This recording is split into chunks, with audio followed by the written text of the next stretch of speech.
रामाय रामभद्राय रामचंद्राय देहिषे रघुनाथाय नाथाय श्री सीतायापते नमः। श्री राम राम रघुनंदन राम राम श्री राम राम भरताग्रज राम राम श्री राम राम रणकर्कश राम राम श्री राम राम शरणं भव राम राम। माता राम पिता रामचंद्रः स्वामी राम मत्सखा रामचंद्रः सर्वस्वं मे रामचंद्रो दयालु नान्यं जाने नैव जाने न जाने। दक्षिणे लक्ष्मणो यस्य वामे च जनकात्मजा पुरुतो मारुतिर्यस्य तं वन्दे रघुनन्दनं। श्री सीतानाथ समारम्भां श्रीरामानन्दार्य मध्यमाम् अस्मदाचार्यपर्यन्तां वन्दे श्री गुरु परम्पराम्। हम तो बालाजी के बालाजी हमारे हैं।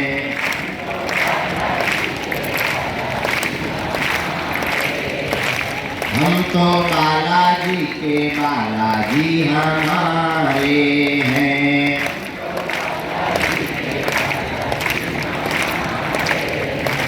हम तो राम जी के राम जी हमारे हैं।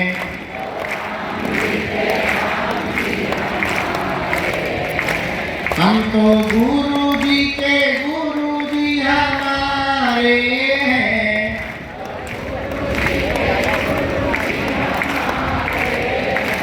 ये तो प्राणन से भी प्यारे हैं।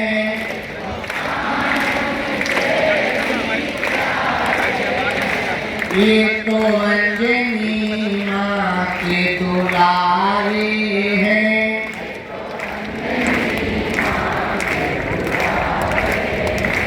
ये तो हम भक्तों के प्यारे हैं। ये तो हम तो बालाजी के बालाजी हमारे हैं।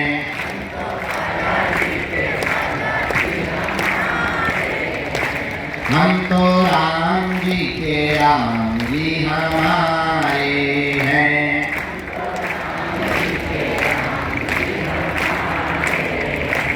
जो नर बागेश्वर आता है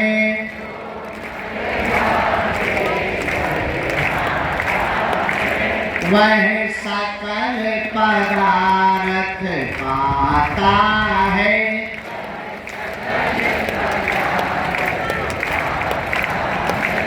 वो तो संकट मुक्त हो जाता है।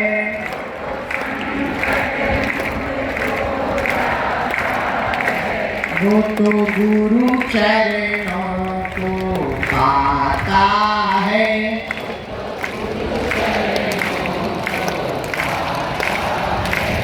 जो नर बागेश्वर आता है।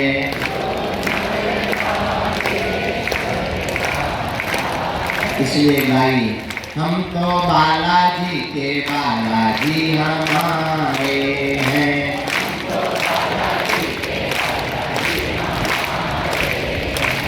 हम तो राम जी के राम जी हमारे हैं।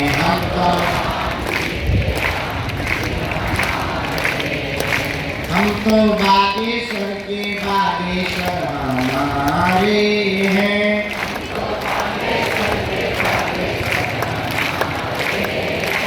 हम तो बागेश्वर के बागेश्वर हमारे हैं।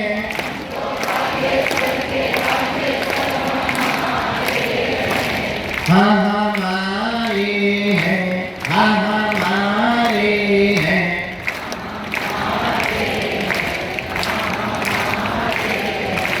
हाँ हमारे हैं। हाँ हमारे हैं। दोनों हाथ उठा कर गाओ। तो बालाजी के बालाजी हमारे हैं।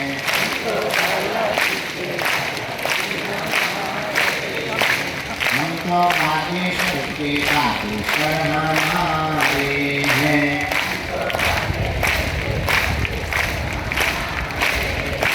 हम तो राम जी के राम जी हमारे हैं। हम तो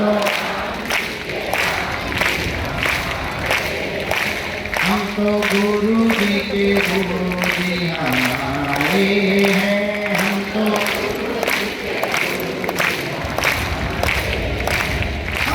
बालाजी के बालाजी हमारे हैं।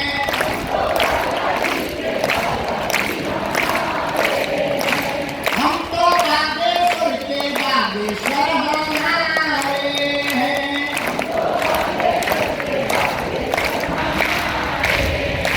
हम तो राम जी के राम जी हमारे हैं।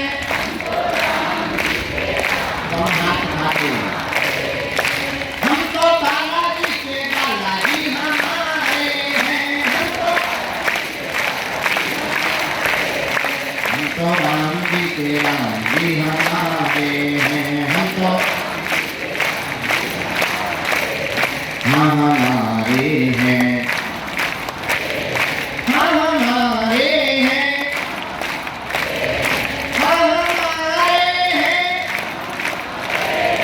हमारे हैं। हम तो बालाजी के बालाजी हमारे हैं। हम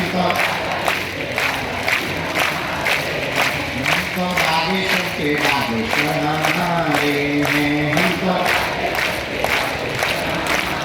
रामचंद्र भगवान की, श्री बागेश्वर बालाजी महाराज की, श्री सन्यासी बाबा की, दरबार की, चंटा वाले बाबा की, समाधि वाले बाबा की, श्री सीताराम भगवान की, पूज्यपाद श्री दादा गुरुजी महाराज की, जगत गुरु भगवान की, बागेश्वर धाम की दिव्य शक्तियों की, सब संतन की, अपने अपने माता पिता की, अपने अपने गुरु गोविंद की। नमः पार्वती पते। हर हर हर हर हर हर। भारत हिंदू राष्ट्र की, भारत हिंदू राष्ट्र की, भारत हिंदू राष्ट्र की।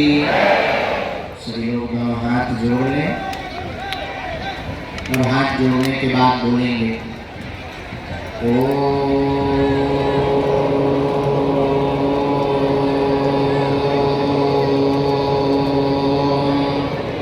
बागेश्वराय नमः।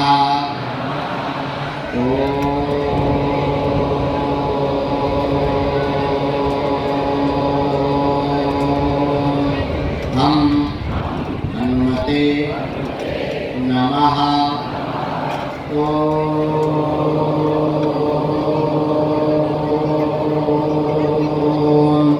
सन्यासी देवाय नमः। मणिमन भगवान बागेश्वर बालाजी को, सन्यासी बाबा को और दादा गुरु जी को प्रणाम करेंगे। जो जहाँ खड़े हैं वहीं बैठ जाएंगे। जो जहाँ खड़े हैं रेलिंग के अंदर आप लोग वहीं बैठ जाएंगे। आप लोग वहीं आसन ले लें, थोड़ा आगे पीछे होके, अगर आगे की जगह नहीं बन रही तो पीछे में जगह ले लें। भगवान श्री बागेश्वर बालाजी की महती कृपा, श्री सन्यासी बाबा के चरणों का आशीर्वाद, दादा गुरु जी के चरणों का प्रताप, भगवान इस बागेश्वर बालाजी की पुण्य भूमि में आज पूरे पंडाल में, बाहर रोड पर, यत्र तत्र जो जहाँ बागेश्वर धाम के पागल आए हैं, हम बालाजी के चरणों में कोटि सा दंडवत प्रणाम करके आप सबको खूब खूब आशीर्वाद दे रहे हैं।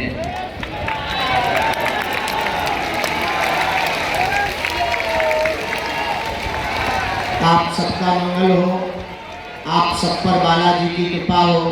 तो जो भी मन में मनोभाव लेकर, प्रश्न लेकर आप भगवान बागेश्वर बालाजी के चरणों में आए हैं, बागेश्वर बालाजी के दरबार में आए हैं, जाओ, तुम्हारे ऊपर बालाजी ऐसी कृपा करेंगे, तुम्हारी अर्जी स्वीकार हो जाए। तो जाओ, तुम्हारी अलाय बलाय भग जाओ, हवा नहीं आवत। और जाओ, तुम जो भी मनोकामना लेकर के आए हो वो पूर्ण हो जाए। तो जाओ, तुम्हारी खाली झोली भी भर जाए और तुम्हारे जीवन में भगवान बागेश्वर बालाजी की भक्ति आ जाए। आज 3 दिवसीय दिव्य दरबार का पहला दिन है। हमारी घड़ी के 10 बज चुके हैं। समय के हम पक्के हैं और हम अपने समय पर आ चुके हैं। वो बात अलग है कि तुम लोग लेट हो, लेकिन हम टाइम के बहुत पक्के हैं। हमने कल कह दिया था कि 10 बजे दरबार लगाएंगे। 10 मतलब बस।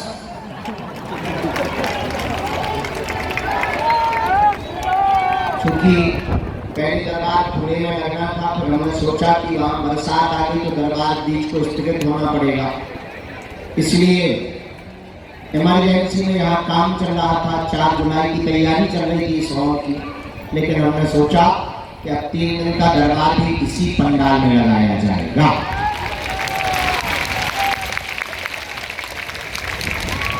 बनता चला जा रहा है, निर्माण की ओर अग्रसर है। और ये पूरा पंडाल कथा के लिए नहीं है ना दरबार के लिए, ये पूरा अन्नपूर्णा सेटअप बनाया गया है। इस पूरे में बैठकर रेलिंग से लोग आकर यहाँ मंच के पास से प्रसाद लेंगे, भोजन प्रसाद की वहाँ से थाली उठाएंगे, यहाँ से आप प्रसाद लेंगे, यहाँ से आप अंदर होकर के जैसे बैठे हो लाइनों में बैठ करके भोजन पाएंगे। पीछे जहाँ अभी लोग खड़े हैं यहाँ सब्जी बनेगी।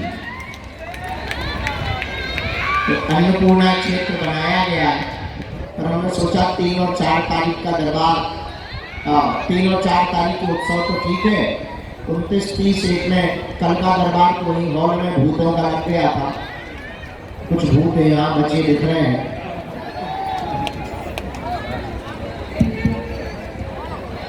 लेकिन आज का दरबार थोड़ी विलंब से प्रारंभ हुआ है, लेकिन बहुत देर तक लगाया जाएगा।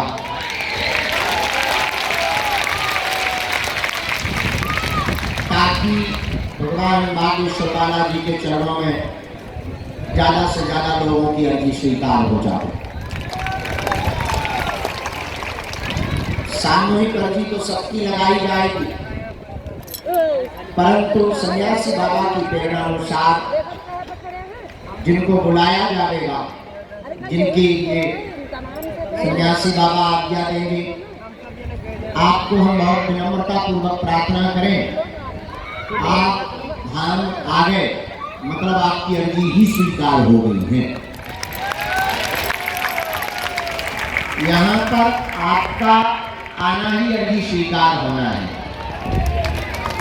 फिर बालाजी का हो जाना मतलब आपकी जिंदगी में एक नई ऊर्जा, नई क्रांति, नया अध्याय लिखने वाला है।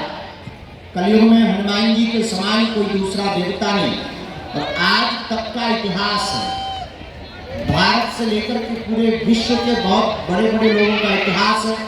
जिन जिन ने भी हनुमान जी की चरण शरण को पकड़ा, उसकी जिंदगी में 4 चांद तो लगे ही लगे हैं। तो रोगियों को लेकर के आगे मत आइए, पीछे पहुंचिए, पीछे पहुंचिए। सभी प्रेत रोगियों को बाहर प्रेतनाथ सरकार के पास पहुंचाएं। दरबार में दरबार भी करिएगा, सेवादारों की ड्यूटी है, सभी प्रेत रोगियों को बाहर पहुंचाएं। हाँ, वही जाना है। तो आप सबको हम बताएं, भारत के इतिहास में और पूरे विश्व के इतिहास में आज तक जितने भी हमने अध्याय देखे हैं, जिन जिन ने भी बालाजी के चरण पकड़े हैं, आज तक वो हनुमान जी के चरणों से कोई भी व्यक्ति खाली हाथ नहीं गया। अभी हम बाहर थे, हनुमान जी के ऊपर पुस्तक लिख रहे थे, तो हमने जब बहुत रिसर्च की तब पाया तो केवल भारत के लोगों पर हनुमान जी की कृपा नहीं है। अब तो एक समय ऐसा था सन 1900 के दशक का, जब इस धरती पर एक और परम हनुमान भक्त हुए सन्यासी बाबा की तरह, जिनको सब लोग जानते हैं, बाबा नीम करोली। और वो भी सन्यासी बाबा की तरह बहुत प्रकाशित और सिद्ध महात्मा हुए। और आपको सुनकर बड़ा आश्चर्य होगा कि उन्होंने अपने जीवन काल में भारत के लोगों को तो हनुमान जी से जोड़ा। फेसबुक के मालिक मार्क जुकरबर्ग के जीवन में भी हनुमान जी का नया अध्याय लिखा और दुनिया की बहुप्रसिद्ध ऐप जिसका नाम फेसबुक है, ऐसा कोई आदमी नहीं जो उसे यूज ना करता हो, उसका श्रेय बाबा नीम करोली को ही जाता है। बाबा नीम करोली के शरीर छोड़ने के बाद भारत में विदेशी अमेरिका के एक और बहुत अमीर आदमी घूमने आए, एप्पल कंपनी के मालिक स्टीव जॉब्स, वो शरीर छोड़ने के बाद आए। बहुत पहले बाबा का शरीर पूर्ण हो चुका था, लेकिन उन्होंने भी अपने जीवन में हनुमान जी की भक्ति का अनुभव किया। ऐसे हम आपको लाखों उदाहरण दे सकते। मध्य प्रदेश के नलखेड़ा के पास में जहाँ पीताम्बरा माता है, नलखेड़ा, वहां पर एक हनुमान जी का मंदिर है, जहाँ इंग्लैंड के लंदन का रहने वाला अंग्रेज यहाँ पर अधिकारी बनकर आया था और उसने हनुमान जी की यहाँ भक्ति की और उसने अपने जीवन में साक्षात अनुभव देखा कि हनुमान जी महाराज उसके मुकदमा को लड़ने के लिए स्वयं वकील बन करके आए। और भारत के तो लाखों उदाहरण है। कभी हमको कोई सज्जन मिले, उन्होंने कहा कि हम घर से चले थे भागकर, छोटा बच्चा ही है 22-23 साल का, हमको कल मिला रात को बाहर, हम परिक्रमा लगा रहे थे तो देख रहे थे, वो बालक मिला, हमने पूछा क्या बात है, उसने कहा कि हम अकेले चले, घर से भाग कर आए, क्योंकि उसके घर वाले नास्तिक हैं, वो हनुमान जी को या किसी भी प्रकार की बाबागिरी में पड़वाना नहीं चाहते। उसने कहा कि हम घर से भाग कर आए, जेब में फूटी कौड़ी नहीं, और उसका कहना है कि जब हमने फरीदाबाद में आकर बस पकड़ी तब एक बूढ़ा आदमी हमारे साथ दिल्ली काले खां तक आया, हमको 2000 रुपया भी दे गया, हमारी बस की टिकट भी करवा गया, न परिचय पूछा न पता बताया, और वो रुपया देकर चला गया। वो बालक कुशल बागेश्वर धाम आ गया।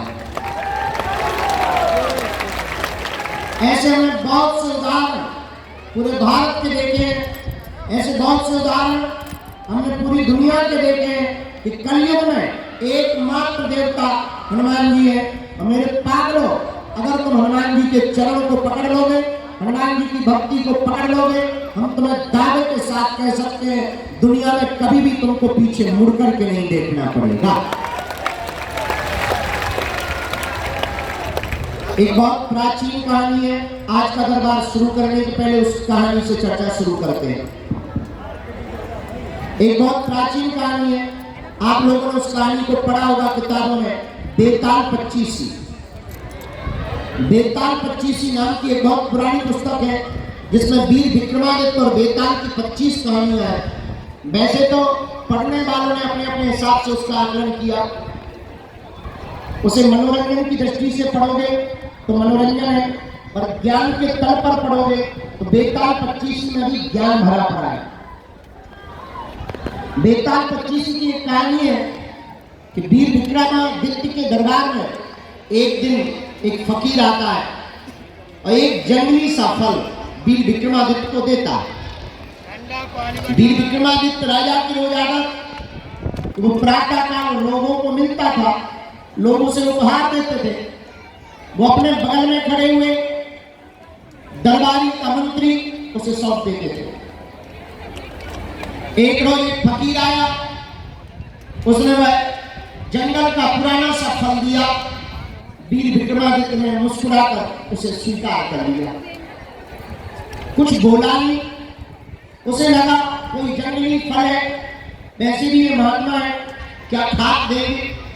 पर ये महात्मा को यहाँ तक भटकने की भी क्या जरूरत है, ये फल देने की भी क्या जरूरत है, वही रहते जंगल में, कोई बात नहीं।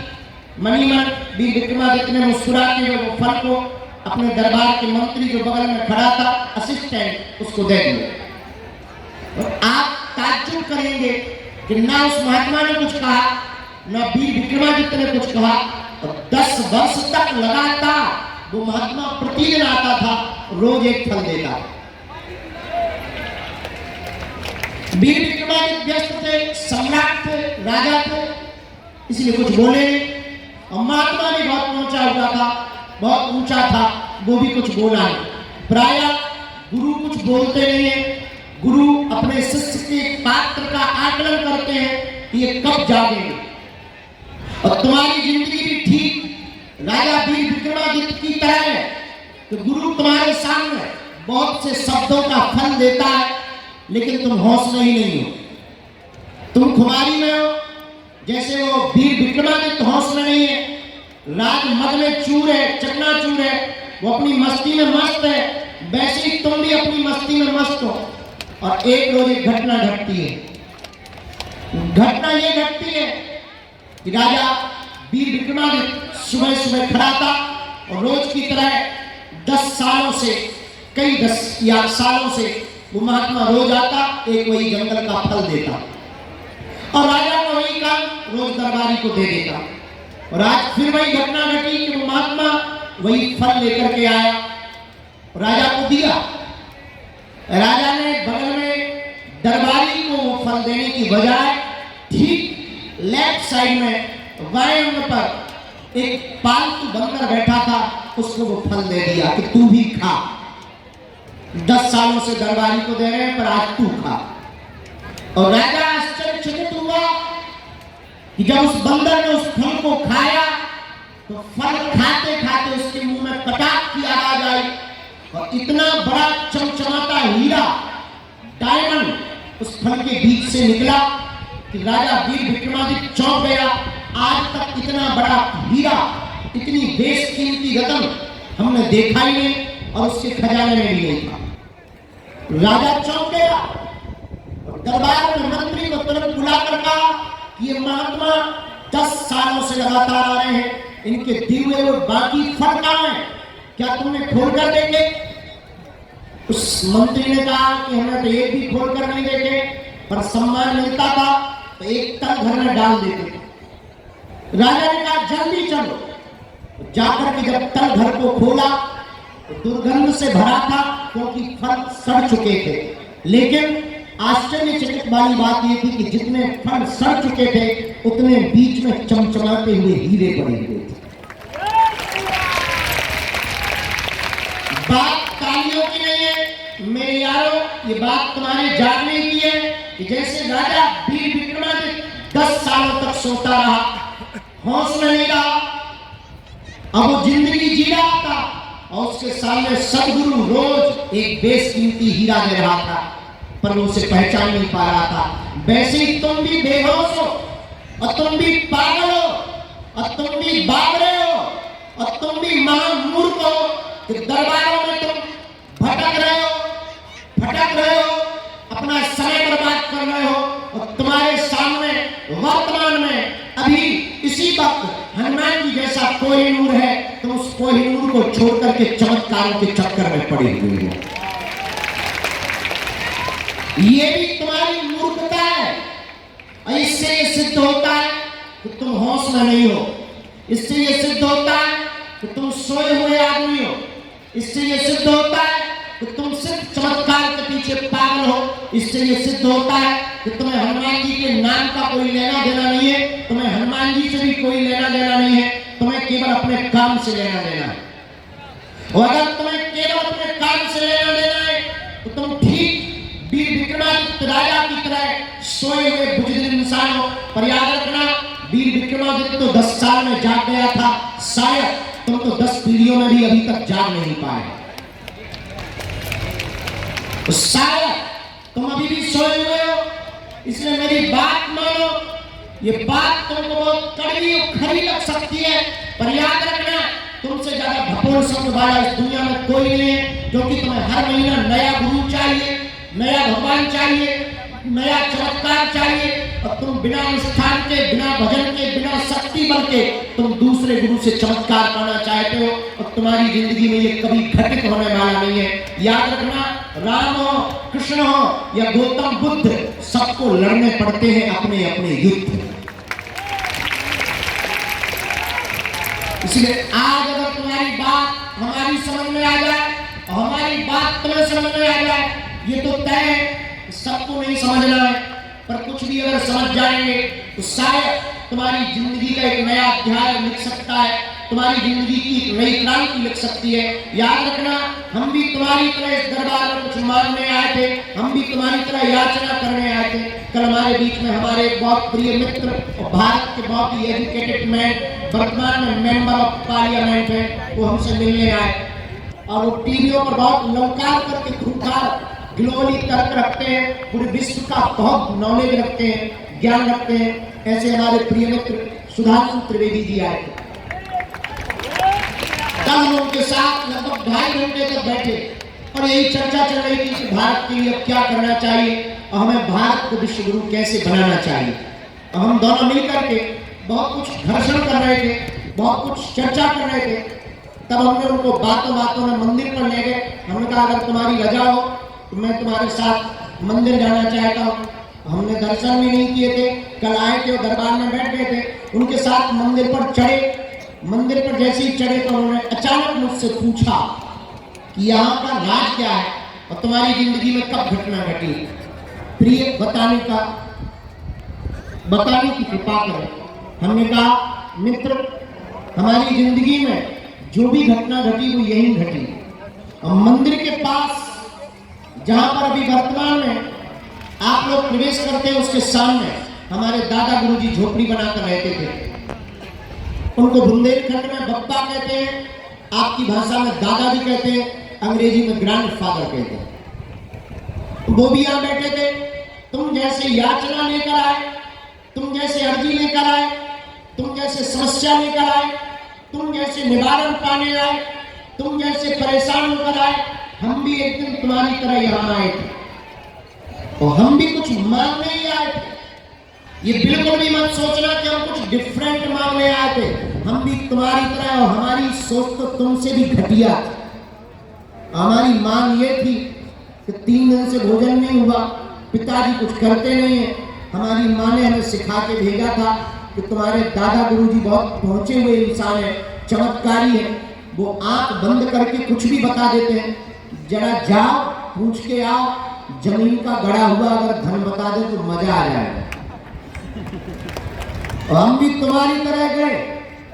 तो हमने कल अपने मित्र को कहा, प्रिय मित्र, हमने अपने दादाजी से कहा, 9 वर्ष के थे हम, कि आपके पास तो बहुत बड़े बड़े एजुकेटेड लोग, बहुत बड़े बड़े, उस जमाने में एम्बेसडर का जमाना था, एम्बेसडर से बड़े बड़े IAS IPS, और वर्तमान में भी उनके समय के जुड़े हुए जजेस, जुडिशरी के लोग आते थे। तो हमने कहा कि हमारी हालत बहुत बेकार है और हमने सुना है कि तुम जानते हो चमत्कार है, हम तुम्हारे नाती हैं, कुछ बताओ, जमीन का गड़ा हुआ धन, कुछ मजा आ जाए। तो दादा गुरु ने हंसते हुए कहा कि रात को आना। हमने माँ को जाके कहा कि बात बन गई, रात का समय मिला। और हमारे पिताजी तो हमसे बड़े वाले लालची। हमारे पिताजी बोले, फावड़ा ले लो। हमने कहा, तसला भी तो चाहिए। घर पे फावड़ा भी नहीं, तसला भी नहीं, पड़ोसी के घर से रख लिया। तब तक माँ हमारी और खतरनाक। माँ ने कहा, खोदने वाली सब्बल भी तो लाओ। तब तक हमने कहा कि मान लो ज्यादा गहरे में धन हुआ, फिर पिताजी बोले जेसीबी बुलाएंगे। तैयारी हो गई और अकेले रात को हम 9 साढ़े 9 बजे पगडंडी थी, कोई उजाला नहीं था, यहाँ जंगल था, बरसात की रात थी, टिम टिम टिम करके बारिश हो रही थी। बगल में ही जो तालाब है वो पहले भी था तो ये भरा हुआ था और बहुत ज्यादा से जीव जंतु बोल रहे थे, मेढक बोल रहे थे, आवाजें तरह तरह की आ रही थी और तरह तरह की आवाजों में हम अकेले पगडंडी में ऊपर झोपड़ी के पास पहुंच गए। दीपक जल रहा था और वो सदगुरु हमारा बैठा था, ज्वाला जल रही थी, अग्नि जल रही थी, धुआं रमा हुआ था, लंबी दाढ़ी, ये बड़ी बड़ी आंखें और काल एकदम चमकदार चेहरा, दाढ़ी मूंछ भरी हुई, मुस्कुराता हुआ झूले पर बैठा हुआ हमारा सदगुरु बोला, आ गए? हमने कहा आ गए और फावड़ा भी ले आए। बोलो कहाँ खोदना? और सदगुरु तो सदगुरु है। मुस्कुराते हुए कहा नहाया है? उनका सुबह नहाया, अभी नहाओ। पुराना समय, बच्चे ही थे, 9 साल के थे। नीचे आए, हैंडपंप में स्नान किया, फटी हुई तौलिया थी, कपड़े एक जोड़ी थे, फटी हुई तौलिया बांध ली, ठंड लग रही थी, जाके धुआं के पास तापने लगे। उसी रात 12:30 बजे हमारी जिंदगी में घटना घटी। हम धन मांगने आए थे, अर्जी लगाने आए थे, अर्जी लगवाने वाले बन गए। मांगने आए थे कि कुछ मिल जाए, हलवा मिला। बस 12:30-1 के करीब एक घटना घटी जो बताने वाली नहीं है। हमारी जिंदगी में जो धीरेन्द्र नाम का लड़का था वो उसी वक्त खत्म हो गया। धीरेन्द्र कृष्ण शास्त्री नाम का आदमी पैदा हो गया और कहानी बदल गई। हम भी तुम्हारी तरह याचना करने आए थे, हम बताना ये चाह रहे, अपनी आप बीती बता करके हम तुम्हें आकर्षित तो बिल्कुल नहीं करना चाह रहे, ये याद रखना। क्योंकि हम तुम्हें ना तो आकर्षित करते हैं, ना हम तुम्हें बांधते हैं, ना हमारा ये भरोसा है कि हमारे पास भीड़ आए। हमारा भरोसा है कि तुम जहां जाओ वहां हनुमान जी के बन करके जाओ। ये तो तुम अपने दिमाग से निकाल देना कि हमें तुमसे कुछ चाहिए, मांगते कुछ है नहीं, जरूरत कुछ है नहीं और आवश्यकता कुछ है नहीं, और जो है वो हनुमान जी करवा देते हैं। मात्र हम तुम्हें जगाने आए। याद रखना, हम तुम्हें ना तो चमत्कार बताने आए, ना तुम्हें दरबार बताने आए, ना तुम्हारी मन की बात बताने आए। सच बात तो ये है, ये सारे के सारे प्रोपोगंडा हमारे बहाना है। असलियत में तुम्हें सच्चाई में हनुमान जी का बनाना है। इस रात के बाद हमारे जीवन में जो बदलाव हुआ, उसका बदलाव का प्रमाण तुम्हारे सामने है। आज हम तुमसे प्रार्थना करना चाहे, ये बात हमने बहुत दिन बाद बताई है, लेकिन आज तुम लोगों को देखकर पता नहीं क्यों बताई, ये हमें भी पता नहीं है, पर हम तुम आज फिर से बताते हैं प्रार्थना करके कि आप इस चक्कर में मत रहो कि तुम्हारा पर्चा बने या चमत्कार हो। तुम इस चक्कर में रहो कि तुम बालाजी के हो जाओ, सन्यासी बाबा तुम्हारे हो जाए। तुम्हें और हमें बालाजी दिखाई नहीं पड़ते हैं, पर कोई तो है जो हमें और तुम्हें देख रहा है। वो सन्यासी बाबा जिनके पास सब सामर्थ्य होता है। तो आप दरबार में आए हो, 2 बातें हैं। अगर तुम सिर्फ तमाशा देखने आए हो तो तुम्हें तमाशा के अलावा कुछ नहीं दिखाई देगा। अगर तुम सिर्फ अर्जी लगाने आए हो तो सिर्फ अर्जी के अलावा तुम्हारे जीवन में और कुछ नहीं घटेगा। अगर तुम सिर्फ चमत्कार देखने आए हो तो तुम्हें यहां चमत्कार के अलावा कुछ नहीं दिखाई देगा। और अगर तुम हनुमान जी को पाने आए हो तो याद रखना, तुम जिंदगी के प्रत्येक पहलू को छू सकते हो। अगर तुम हनुमान जी के होने आए हो तो तुम जिंदगी के प्रत्येक पहलू को स्पर्श कर सकते हो। तो आप दरबार में आए, स्वागत है। आप बालाजी के हो गए और स्वागत है। अब एक बात और मान लो, भटको मत, अटको। और भटकने का ये भी मतलब नहीं कि तुम बागेश्वर धाम आओ। हम आदमी बहुत स्पष्टवादी है, हम तुम्हें बागेश्वर धाम भी नहीं बुलाना चाहते। इस भरोसे में भी मत रहना कि हम तुम्हें बागेश्वर धाम बुलाना चाहते हैं। हम तुम्हारे जीवन में ऐसा कुछ बदलाव करना चाहते हैं कि तुम जहां रहो वहां बागेश्वर धाम हो। तुम जहां जियो वहां बात जियो, और तुम जहां जाओ तुम्हारे साथ साथ सन्यासी बाबा जाए। तो हम तुमको बागेश्वर धाम भी नहीं बुलाना चाहते। हाँ, ये तुम्हारी ताकत नहीं है कि इनका होने के बाद तुम अपने आप को रोक लो। ये बात अलग है कि अगर तुमको इनसे मोहब्बत हो गई तो फिर तुम्हारी दम नहीं कि तुम रोक लो। हम अक्सर अभी एक आदमी को बोल रहे थे, बहुत बुद्धिमान आदमी था, उसको हमने कहा कि जिसने हमको जाना नहीं उसका तो नहीं हम कह सकते, पर दो बातें आप हमको जान लोगे, समझ लोगे तो दो बातें निकलेंगी, या तो तुम हमारे हो जाओगे अपने या दुश्मन, आप तो छोड़ नहीं सकते। या तो तुम हमारे प्रेमी होगे या तुम हमारे दुश्मन होगे, दो में से कोई तीसरा रास्ता नहीं। इसलिए मेरे पागलों, आज की बात बहुत कान खोल करके अपने जीवन में लेकर के जाना। आज तक इस भारत में तथाकथित लोगों ने भूत पकड़ाए हैं, हम भारत के लोगों को भगवान पकड़ा करके जाएंगे। और एक बात बहुत गंभीरता से, आजकल बाबाओं की भी बाढ़ आ गई। हमें बाबाओं से दिक्कत नहीं है, दिक्कत हमें तुमसे कि तुम कब किसको बाबा बना बैठे। बाबाओं से हमारा कोई विरोध नहीं, हमारा विरोध तुमसे है कि तुम इतने बड़े बड़े बदमाश हो कि तुम्हें हर महीना नया बाबा चाहिए। कहीं छड़ी वाला चाहिए, कहीं डमरू वाला चाहिए, हमारे जैसा मुगदर वाला चाहिए। अब तो केवल कट्टा बंदूक वाले घर बचे हैं, बाकी सब आ गए। तो हम प्रार्थना कर रहे हैं कि आप हमारे भी चक्कर में मत पड़ो, हमारी भक्ति हमें